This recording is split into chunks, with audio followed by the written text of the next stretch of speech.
thanks for tuning in to this episode of History's Greatest Battles. As always, there's a link at the bottom of the show notes where you can send me a text message with anything whatsoever. Let's experience the Battle of Tel El Kebir. Welcome to History's Greatest Battles, Season 1, Episode 25, The Battle of Tel El Kebir, 13th of September, 1882.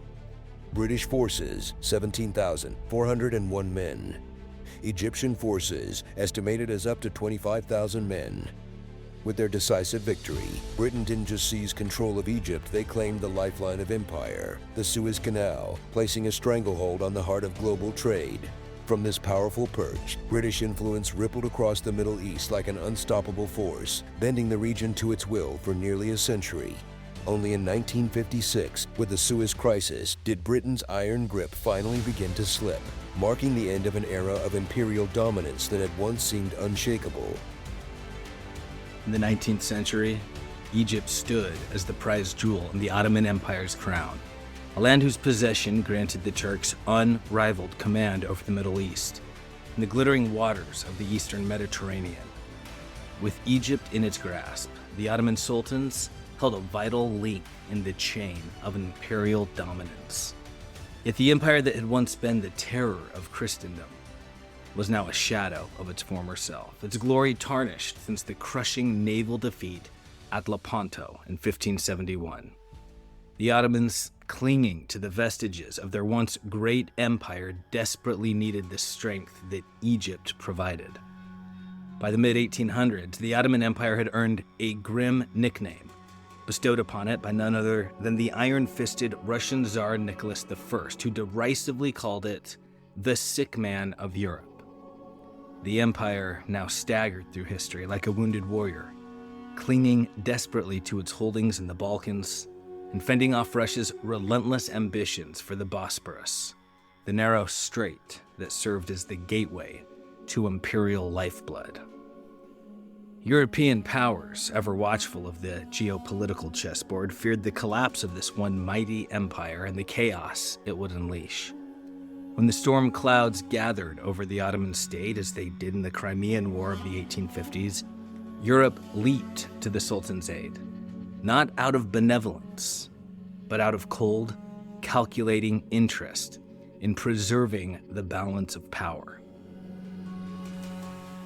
In return for their military lifeline, Western European nations extracted their pound of flesh, securing preferential treatment in Ottoman lands and carte blanche to safeguard their citizens and interests. The Ottomans, weakened and wary, had little choice but to comply, like an indebted nobleman beholden to his wealthier peers. The British, the hawkish guardians of their empire, cast their imperial gaze upon Egypt, not for its ancient history, but for the gleaming artery of commerce that was the Suez Canal. Completed in 1869 by French engineers, the canal quickly became the lifeline of global trade, and it was British ships that dominated its waters, constituting a staggering 80% of the traffic bound for the Far East. Ismail Pasha, the Khedive of Egypt, a man both ambitious and extravagant, controlled nearly half of the canal's shares. Eager to drag Egypt into the modern era, he embarked on a grand spending spree, lavishing wealth on his country and on himself. His means, however, came not from Egyptian coffers, but from the deep pockets of foreign lenders, particularly the British and the French, who were more than happy to extend the rope by which they could tighten their grip on Egypt. By 1875, Ismail's dreams had run up a staggering price. What began as a manageable £3 million in debt in 1862 ballooned into a colossal £100 million, a mountain of financial ruin that threatened to bury Egypt beneath it. Desperation crept in like a thief in the night when Egypt could no longer service its crushing debts. Ismail, scrambling for survival, sold his precious canal shares to the British for a paltry £4 million, mere scraps compared to their true value.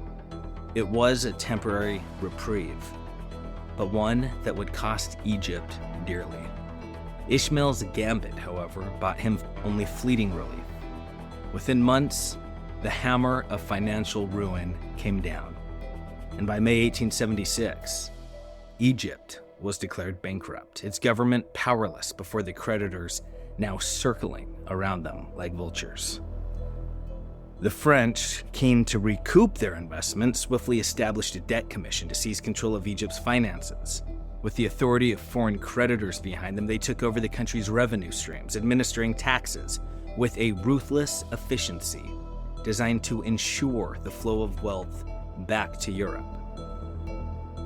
But wary of French dominance, the British refused to sit idly by while their rivals gained too much power. Determined not to let France control Egypt's financial future, they intervened with their own imperial muscle, asserting their role in the management of the country's fate. Ismail bristled at the foreign noose tightening around his neck. In a fit of defiance, he ousted the European overseers and installed his son, Tewfik, in their place. But Tewfik, lacking his father's grand vision and strength, proved incapable of salvaging Egypt's shattered fortunes. By 1879, Ismail's reign had finally come to an ignoble end. Under the crushing weight of British and French pressure, the Ottoman Sultan deposed him, but in a twist of cruel irony, replaced him with the ineffectual Tewfik, a man utterly unsuited for the storm that was about to engulf Egypt. The Egyptian military, fed up with Tewfik's spineless rule and the ever-present foreign influence, finally reached its breaking point. In September of 1881, Colonel Ahmed Urabi, a firebrand with nationalist fervor burning in his veins, led a bold revolt that sent Tewfik packing, a coup that echoed the rallying cry, "Egypt for the Egyptians." This was no mere palace intrigue.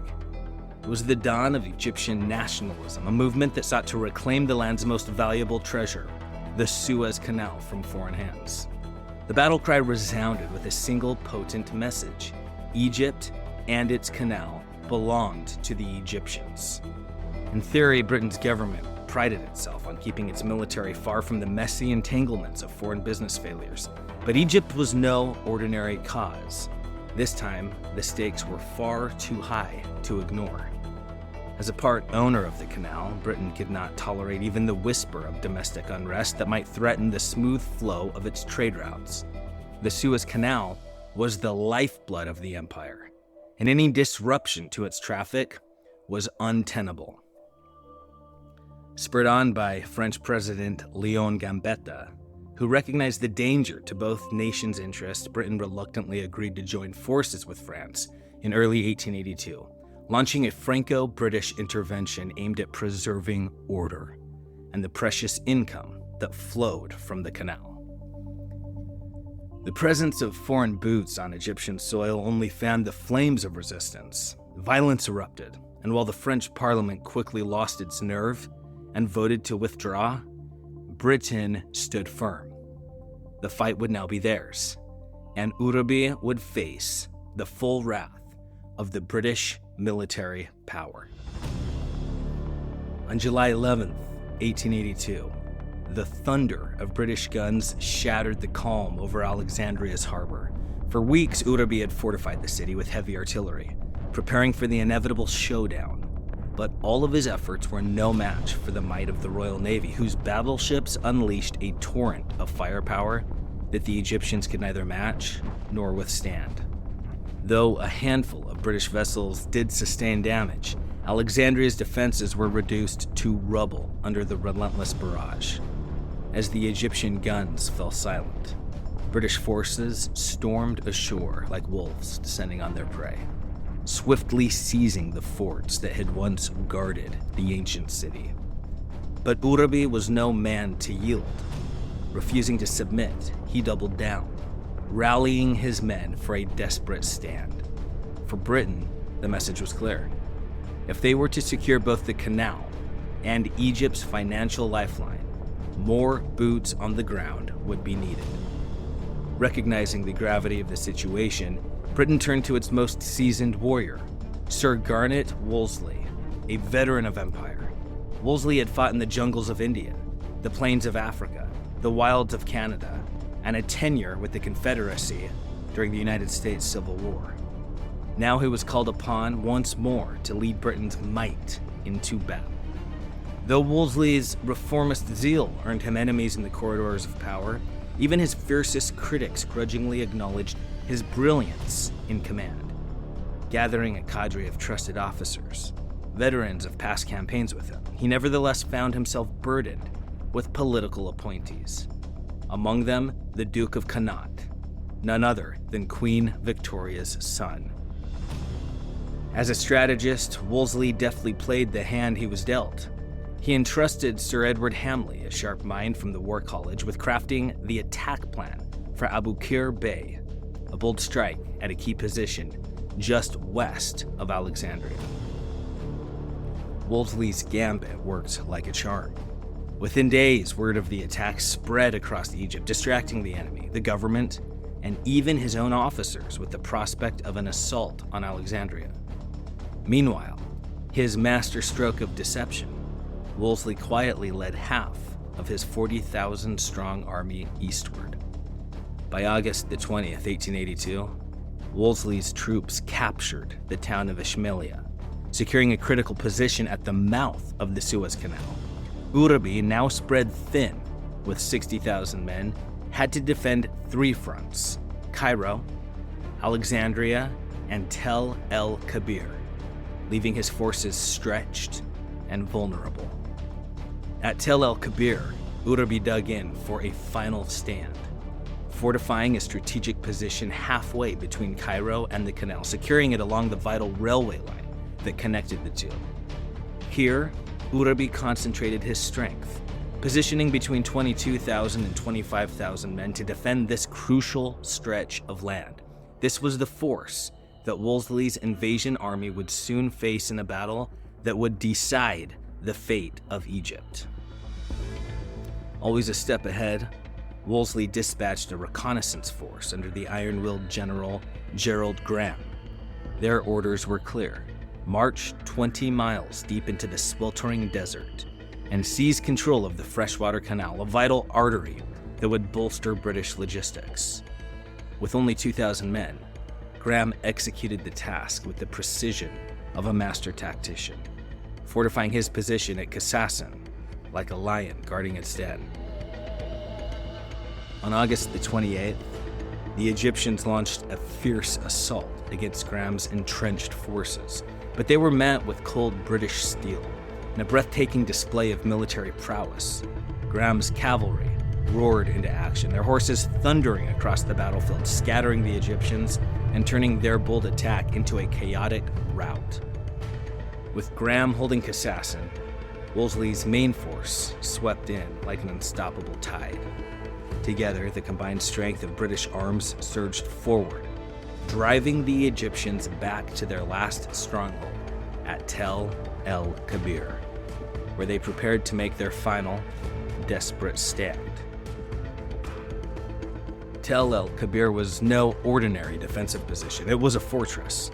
The Egyptians had fortified a line nearly 4 miles long, stretched across a sloping ridge that gave them a commanding view of the desert plain. It was a position built to break armies.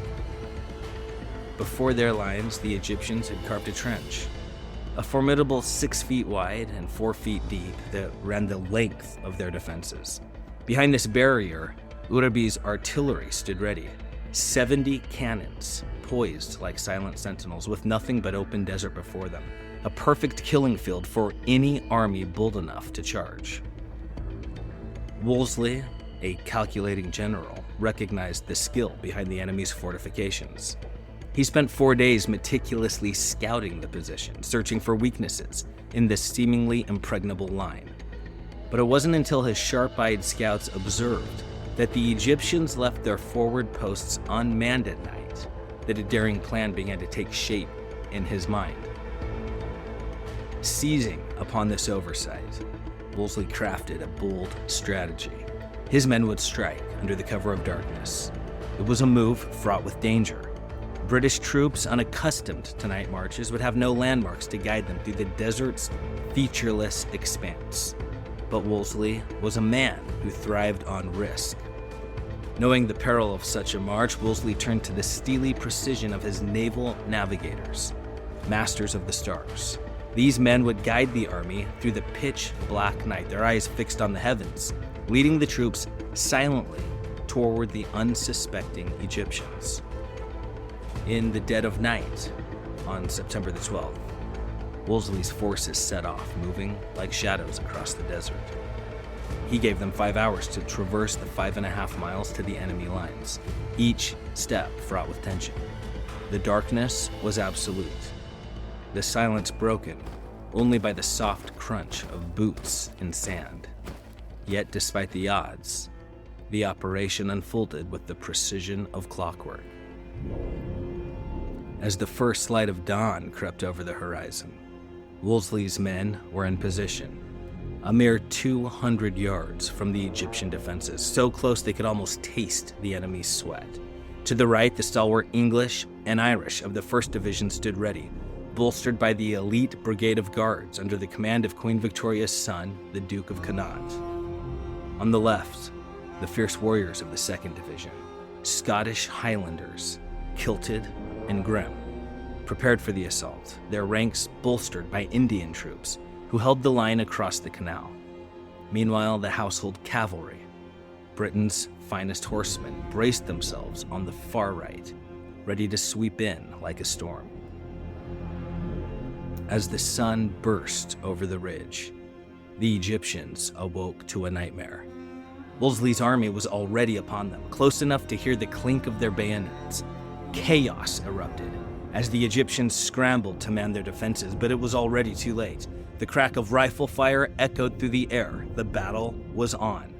The Highlanders, the vanguard of British courage, surged forward ahead of the others. They were the first to slam into Egyptian lines, and for their boldness, they paid the price in blood, taking the heaviest casualties as they bore the full brunt of the defenders' fire. Yet the ferocity of the British advance could not be stopped. Both central divisions smashed through the Egyptian line with grim determination. But it was the flanking forces, striking like wolves from the sides, that sealed the Egyptians' fate. Surrounded and disoriented, Urabi's men crumbled, their retreat devolving into sheer chaos as the British closed in from every direction. The battle, though fierce, was short-lived. Within 2 hours, the Egyptian defense had been utterly shattered. What followed was a relentless pursuit, as British forces hounded Urabi's fleeing army for 50 miles all the way back to Cairo, their victory swift and complete. The sheer violence of the British assault had torn through Urabi's defenses like a sword through silk. Faced with annihilation, Urabi had no choice but to abandon the battlefield, fleeing with what few men he could muster in a desperate bid to save himself from total destruction. In the wake of the battle, the spoils of war belonged entirely to the British.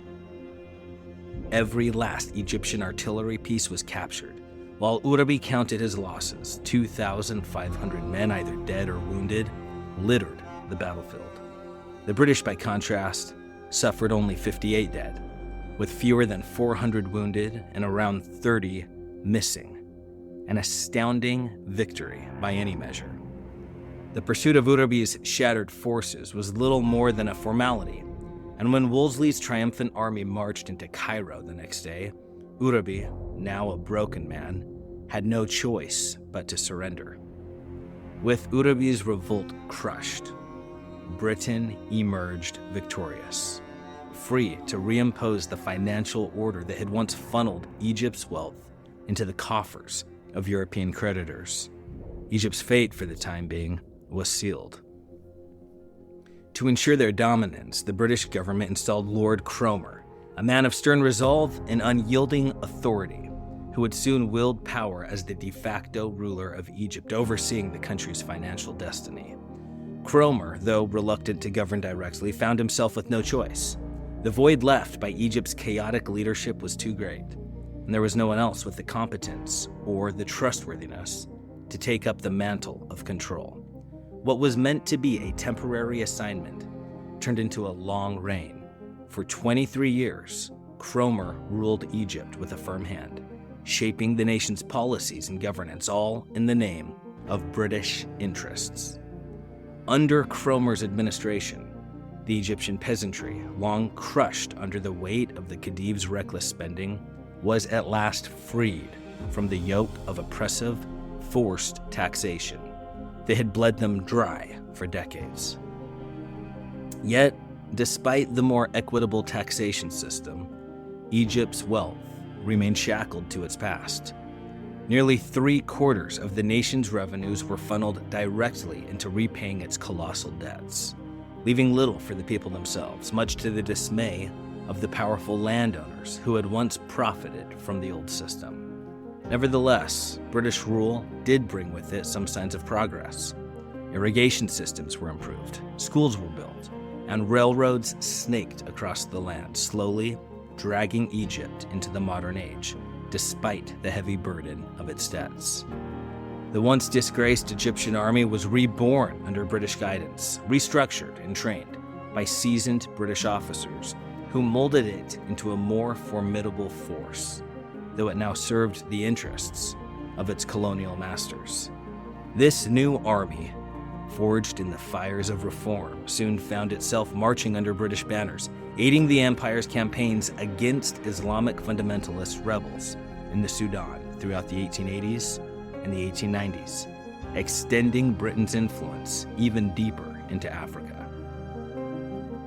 By the time the world plunged into the Great War, Egypt had become what the British called a protectorate, though the line between protectorate and colony was often blurred. For all intents and purposes, Egypt was under British rule, its autonomy a distant memory, though Egypt was technically still an Ottoman possession. When Britain and Turkey clashed in the opening months of World War I in November 1914, Egypt did not hesitate to side with its new masters. The land of the pharaohs became a key base of operations for British forces in their fight against the Turks. In the war's aftermath, British power didn't recede. It grew. The mandate system, born out of the Versailles Conference, granted Britain control not only over Egypt, but expanded its reach into Iraq and the Persian Gulf, further cementing its dominance in the Middle East. The mandate system was a thinly veiled extension of imperialism. Officially, Britain was there to guide these lands toward independence, but in reality, it was a continuation of Britain's imperial rule under a different name. While many Middle Eastern territories under British mandate gained their independence by the onset of World War II, Egypt remained under Britain's grip, its freedom postponed until 1956, when at long last, the sun began to set on the British Empire in Egypt. But in the mid-20th century, another Egyptian army colonel rose to challenge British power. Gamal Abdel Nasser, a man of iron resolve, leading a nationalist movement to overthrow Egypt's monarchy and reclaim the Suez Canal for his country, Nasser once again forced Britain to reach for its guns. Yet the age of Wolseley and Queen Victoria was a distant memory. This time, Egypt had a new ally, the Soviet Union, a superpower ready to back Nasser's cause, making British intervention a far riskier gamble than before. Britain and France, no longer the imperial giants they once were, failed to reassert their control. Their defeat in the Suez Crisis marked a humiliating loss of international prestige and the end of their grip on one of the world's most strategic waterways. The Suez Canal, that vital artery, which had once safeguarded Britain's most prized possession, India, was now lost to them. Just as India itself had slipped from their grasp 8 years prior, the empire, once unbreakable, was now in irreversible decline.